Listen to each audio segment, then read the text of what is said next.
Buenos días.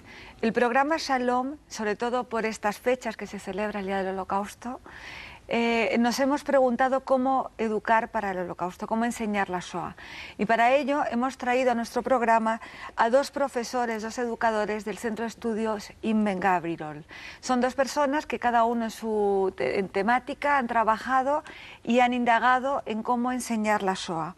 Bienvenidos a nuestro programa, Cecilia Levitt y David Akrish, y con ellos nos vamos a hacer una serie de preguntas y vamos a intentar comprender mejor cómo enseñar el Holocausto. Y por eso la primera pregunta sería, ¿cómo enseñarlo en las escuelas? Bueno, voy a empezar yo, ¿te parece?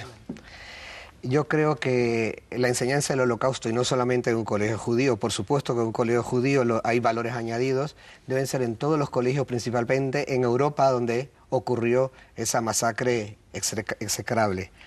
Principalmente porque constituyó un fenómeno único, yo diría, en la historia de la humanidad, que una nación entera, considerada culturalmente superior, pusiera toda esa tecnología, toda su forma de ser, todo su gobierno, para masacrar, eliminar a un pueblo que consideraba inferior, como ellos decían, los tachaban de parásitos. Eso para mí es el tema principal y eso hay que decirlo y saberlo. Fuera de eso, yo creo que la Shoah es un documento extenso, gráfico, para el examen pedagógico de valores éticos que se deben enseñar en los colegios. Voy a dar algunos ejemplos. Primero de todo, las instituciones democráticas que hoy día gozamos de ellas no se sostienen por sí mismas, sino hay alguien que esté vigilando, pendiente de que se sigan cumpliendo, si no son los ciudadanos los que están pendientes de que ello ocurra y proteger esos valores democráticos. Por otro lado, como vimos en la Shoah, a veces el silencio, la apatía, el mirar para atrás y no querer enterarse, conlleva o puede conllevar a situaciones peores que algún día te llegue a ocurrir a ti lo mismo. Y tenemos siempre que estar conscientes de todo eso. Y finalmente, en cuanto a los valores éticos que podemos sacar de la Shoah, podremos decir que la Shoah no fue un accidente que ocurrió por generación espontánea. Fueron personas, gobiernos, entidades, instituciones, países que por activa o por pasiva dejaron que esto ocurriera, dejaron que se legalizara la discriminación, el genocidio, las matanzas, como si fuera algo normal del pan de cada día. Eso en cuanto a los valores éticos. Y finalmente yo creo que es importante, principalmente en Europa, educar a nuestros estudiantes para la tolerancia. Es muy importante, yo creo, y más en esta época en que vivimos, que hay tanta inmigración, educar a los jóvenes para la intolerancia. Porque su estudio nos ayuda a desarrollar el entendimiento de los prejuicios que hicieron que ocurriera la Shoah. Y hace poco aquí precisamente en España la organización llamada Movimiento contra la Intolerancia, no sé si lo sabes, hizo una encuesta entre 1.500 estudiantes de toda España y 1 de cada 3 chicos estudiantes adolescentes dijeron que sí, que a ellos les parecía bien que existiera el racismo en el sentido de que si fuera por ellos expulsarían a los moros y a los gitanos de España. De los judíos no hablaron tanto porque no conocen mucho, pero sí hubo 1 de cada 3 decía que los judíos se quieren apoderar del mundo, que mataron a Jesús, son los estereotipos que existen cada día. Y yo creo que enseñando la Shoah podemos darnos cuenta de que tenemos que romper con eso porque eso no fue así. Claro, evidentemente, gracias, sí. David, tienes razón, es el techo máximo de lo que puede llegar el hombre contra el otro hombre y ahí está el reto mayor, ¿no? Exacto. Y como estás diciendo, son muchos los aspectos que hay que tener en cuenta para poder desarrollar toda una estrategia educativa, como en cualquier otro tema, por supuesto. Lo que pasa es que aquí entra en juego otros elementos que son los que estamos teniendo en cuenta, como son los valores, como es la imagen del otro, y como es sobre todo una tragedia que tiene que ver con algo muy emocional, cómo contarlo, cuál es el momento. Por eso os quería preguntar, sobre todo a ti, Cecilia, ¿cómo seleccionáis las actividades de aprendizaje adecuadas para este tema? Sí, este sería un poco el cómo, ¿no?, que encierra, que es toda una dimensión que tiene que ver con la metodología. Por supuesto que Yad Vashem, que es la entidad, ¿no?, en Israel, en Jerusalén, ellos tienen su línea filosófica para enseñar la Shoah. Por supuesto que no es una línea que tiene desde hace muchísimo tiempo, porque cuando se crea el Museo de Yad Vashem, primero a lo mejor las energías estaban puestas en archivo, en documentación, en seleccionar material, y en los últimos años han pulido, han revisado una línea metodológica que tiene que ver con la didáctica, básicamente. En principio hay dos cosas importantes que tienen que ver con lo que es la Europa antes de la guerra, antes de la Shoah. Es decir, nuestros alumnos deben conocer alumnos judíos, no judíos, esto es para todo alumno que estudie en un colegio. ¿Quiénes eran los judíos de la Europa del siglo XX? ¿Quiénes eran? ¿Eran todos iguales? ¿Eran deportistas? ¿Eran músicos? ¿Eran sionistas? ¿Eran laicos? ¿Eran patriotas? ¿Quiénes eran? Entonces, este es un punto como de partida muy importante. Digamos que Yad Vashem propone esto, la definición de Shoah, ¿qué es la Shoah? En términos, porque hay historiadores que la han delimitado, algunos ya en el 33, cuando ya sube Hitler al poder, y sin embargo otros en el 41 con la Operación Barbarossa. Como que esto es muy importante con los alumnos poder definir la Shoah, y en otro aspecto poder hablar de esta vida judía antes de la Shoah, porque básicamente mostrar las matanzas o mostrar la masacre es un poco lo que los asesinos quisieron que el mundo entero vea. Y nosotros tenemos que mostrar justamente toda esta vida judía plena en la Europa del siglo XX. Yo sí agregaría, si me permites, que en el colegio, cuando escogemos qué temas tratar, existe un equipo docente, que somos nosotros y otros profesores más de judaísmo y también de otras materias, como las sociales, por ejemplo, donde nos sentamos y discutimos qué vamos a enseñar en cada clase, aunque ya hay un proyecto curricular anual que hemos preparado con profesionales que han venido a formarnos a nosotros profesionalmente, y decimos cada año qué vamos a hacer para terminar con una exposición sobre la Shoah, donde participan los niños y donde los padres y demás colegios vienen a visitarnos. Y sobre esto, ¿cuáles creéis como las lecciones más significativas que los alumnos deben de aprender? Digamos, ¿cuál es la clave, ¿no? El punto esencial? No, una cosa para nosotros como el mensaje clave que entendemos que le tiene que quedar a un alumno es, en principio, que la historia la hacemos los hombres, no aceptar las cosas pasivamente, que siempre tenemos alternativa. Por eso en nuestros programas de estudio siempre aparecen los Hasidei Umot Haolam, o sea, estos justos entre las naciones que en algún punto devolvieron o restituyeron esta ética perdida.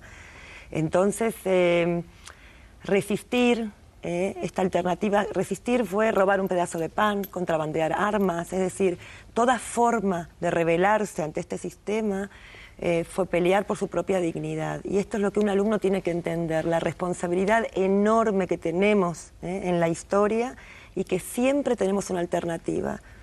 A mí eso me parece esencial, ¿no? Educar en la responsabilidad, exacto. Podríamos resumir lo que se está diciendo, ¿no? Porque verdaderamente esa lección es importante. ¿Hay claves para esa educación en la responsabilidad? ¿Se pueden determinar cuáles son los elementos? ¿Realmente estamos dando una educación en responsabilidad en los distintos sistemas educativos? Lo preguntas a nivel general. A nivel general, sí. Yo creo básicamente que es el punto más clave y más álgido, por ahí más polémico de un colegio, ¿no? Porque por ahí en la teoría, en los currículums aparece la ética,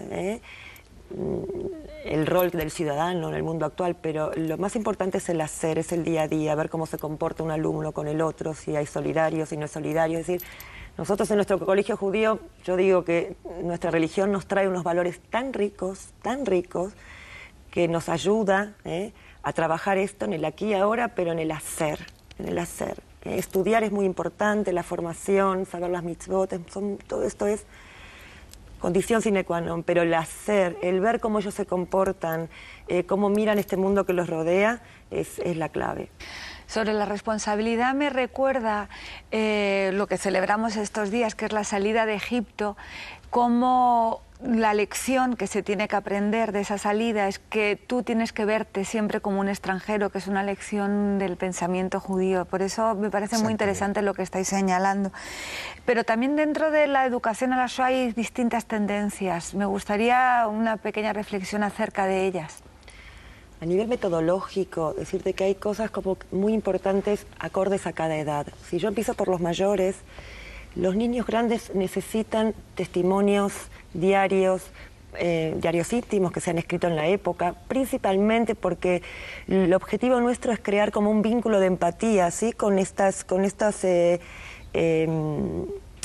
personas que han sufrido o que han pasado la Shoah. Y entonces estas voces lo que han hecho es dejar una experiencia y dejar una huella. Y siempre seleccionamos un material acorde, seleccionamos también los contenidos, siempre acorde a cada edad. Se puede empezar a enseñar la Shoah en todas las edades, desde los pequeños también, pero siempre en esta concepción espiralada de lo que es el individuo, ¿sí? Empezando por el individuo, luego la familia y luego la sociedad entendida como sociedad-comunidad, ¿sí? Cuando son pequeñitos y hablando del individuo, el individuo básicamente alguien que atravesó la Shoah, pero que fue salvado, ayudado por una familia, a lo mejor no judía.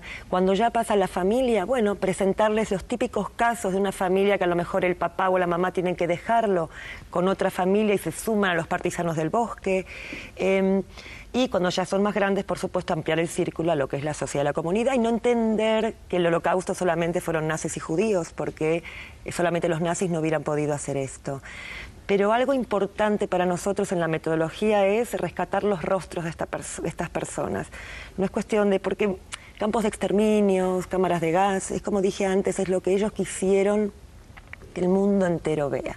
Nosotros tenemos que rescatar sus nombres, sus apellidos, quiénes eran. Y cuando un alumno sabe que tal persona cursó su primero de primaria en tal escuela, en el segundo de primaria fue deportada al gueto de Lodz, es decir, ya le va dando rostro, y ya no son solo cadáveres. Le da una historia. Le da una historia. Sí, realmente... Sí, ¿no? Que yo sé que hay muchos que se oponen, por ejemplo, que a un niño de corta edad, 6 años, 7 años, se le enseña la Shoah, pero cada cosa, todo se puede enseñar. El problema es cómo, según la edad madurativa del niño de la clase. Por ejemplo, en primaria, los niños pequeños, pues una forma más, digamos, de vivencia que tiene que ver con analogías, que tiene que ver con su mundo, el perrito que se le ha perdido y que lo quería. Cada vez vamos, a partir de cuarto, por ejemplo, ya hay literatura, hay muy buena literatura. En cuarto leen, por ejemplo, La maleta de Hannah y se debate, se discute y así van adelantándose van según cada los de quinto. Van más hacia Hasideu Mota Olam, por ejemplo. Los de sexto estudian el gueto ya, o sea que vamos avanzando según la edad madurativa del alumno. La verdad que sí, parece un sistema, porque hay muchos padres que se lo preguntan, ¿no? Y claro, una cosa es a nivel familiar, otra cosa a nivel educativo. Veo que lo importante no es contar o no la experiencia, sino elegir los elementos que contar o para educar a este niño. ¿Y podéis contarnos respecto a esto, experiencias concretas que hayáis tenido en el aula? Sí, tenemos muchísimas, la verdad, pero hay una puntualmente que hicimos el año pasado que se llama Testigos y Testimonios, y nos parece importante rescatar una voz como paradigma, ¿sí? Que fue el Diario de Praga, que es la historia de Petri Grims, que seguramente algunos conocerán. Estos diarios fueron encontrados 60 años después de haberse escrito y, bueno, una vez que se encuentran, se edita un libro. Y lo que hace este libro es rescatar esta vida cotidiana de Petr, un chico de Checoslovaquia, con una vida, bueno, una vida corriente, una vida normal, una vida feliz, y cómo su vida, despacito, despacito, va siendo modificada por todo lo que estaba pasando en aquellos años. Lo que hemos hecho puntualmente fue tratar de seleccionar temas, contenidos para cada curso. Y hicimos una muestra de objetos. Fue una muestra como muy íntima. Todos objetos que reflejen esta vida de Petri Grims. Objetos seleccionados por los alumnos. Y lógicamente, acorde a la edad, hay contenidos como muy polémicos, interesantes, como la Judenrat, la dirigencia judía, el tema de las deportaciones, qué son las deportaciones, hasta qué año ocurren, por qué ocurren, la estrella amarilla y la mirada de los niños, con testimonios directos de lo que significaba portar una estrella. en fin, el arte y la literatura. Cecilia, David, de verdad, muchísimas gracias. Yo quisiera agradeceros a vosotros y al Colegio Ingabirol por esta labor tan importante, porque es una labor que se centra en la educación de un grupo de niños, pero que además se está difundiendo fuera de este colegio a otros. Participáis en muchos grupos de trabajo. Yo creo que esa es una labor que todos tenemos que agradeceros. Yo quiero despedir este programa de hoy, que me parece muy importante, y de verdad que me siento contenta de que hayáis podido estar aquí, con uno de los testimonios de lo que estábamos hablando, que es este libro, es el cuaderno de Rutka. Este libro es, como dices tú, como decís, una de las huellas que quedan, un testimonio de una niña que se acaba de rescatar. Intentaremos hacer un programa especial sobre este libro, pero sí que queríamos hoy darlo como ejemplo de algo que puede permitir conocer a otras edades lo que supuso el drama de un encierro. Es una niña que estuvo en un gueto, y estas son apenas unas cuantas páginas acerca de su vida y de su encierro. Trágicamente ella terminó en Auschwitz, pero queda este libro, y participar de la cadena de lecturas de este libro es, como decís vosotros, pues participar de toda una cadena de vida, ¿no? Y por eso muchísimas gracias por estar aquí, y queremos despedir este programa con un mensaje de esperanza y de que nuestras futuras generaciones puedan seguir con esta memoria, pero seguir con una memoria viva. Muchísimas gracias.